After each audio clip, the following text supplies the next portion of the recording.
ஆண்மகனா இருந்தா நேருக்கு நேர நெஞ்சுக்கு நெஞ்சு மோதனம்டா, நெத்திக்கு நெத்தி முட்டணும்டா. இத்தனை கூட்டணி வச்சு இந்தியாவை இவ்வளவு தூரம் ஆண்டிருக்கேன்.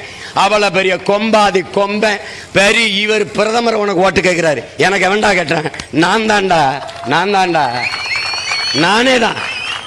உள்துறை அமைச்சர் வரார், நிதி அமைச்சர் வரார், பிரதமர் வரார், எனக்கு எவர் வர மாட்டான், நான் தான்.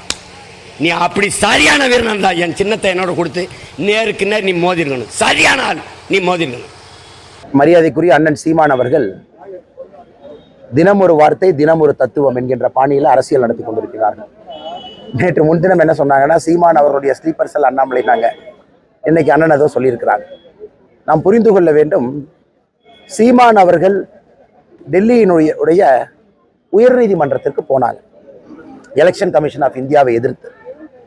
அப்ப எலெக்ஷன் கமிஷன் ஆஃப் இந்தியா அண்ணன் சீமான் அவர்கள் டெல்லி உயர்நீதிமன்றத்தில் வாதம் வைத்தார்கள்.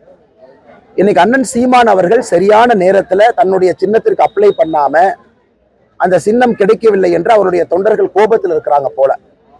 அதனால் தன்னுடைய தவறை மறைப்பதற்காக தினமும் கூட பாரதிய ஜனதா கட்சியின் மீதும் என் மீதும் குற்றம் சொல்வதை மக்கள் எப்படி ஏற்றுக்கொள்வார்கள்?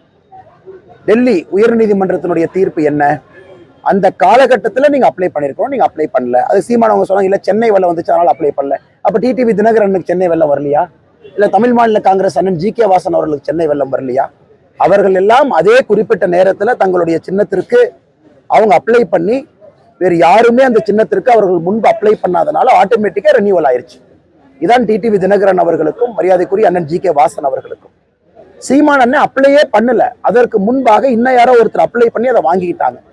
அந்த நண்பர் தமிழகம் முழுவதும் பத்திரிகையாளர் சந்திச்சு அவர் பேசிட்டு இருக்காரு. கட்சி அவருடைய கட்சி சார்பாக அவர் பேசிட்டு இருக்காரு. இங்க பாரதிய ஜனதா கட்சி எங்க வந்துச்சுங்க? இல்ல அண்ணாமலை எங்க வந்தார்கள்? இல்ல இங்க இருக்கக்கூடிய எங்களுடைய வேறு தலைவர்களோ தொண்டர்களோ எங்க வந்தாங்க? அதனால லாஜிக்கலா ஒரு கேள்வி இருக்கிறா பதில் சொல்லலாம். லாஜிக்கலா கேள்வி இல்லைன்னா எப்படி பதில் சொல்ல முடியுங்க? இல்ல நாங்க அப்ளை பண்ணியும் இன்னொருத்தர் எங்க பின்னாடி அப்ளை பண்ணாங்க, சிம்பிளை கொடுத்துட்டாங்கன்னா நாங்களே சீமானுக்கு சப்போர்ட்டா களத்துல வந்து பேசுறோம். அவர் செய்த தவறை மறைப்பதற்காக தினமும் எங்கள் மீது பழி போட்டால் எப்படி?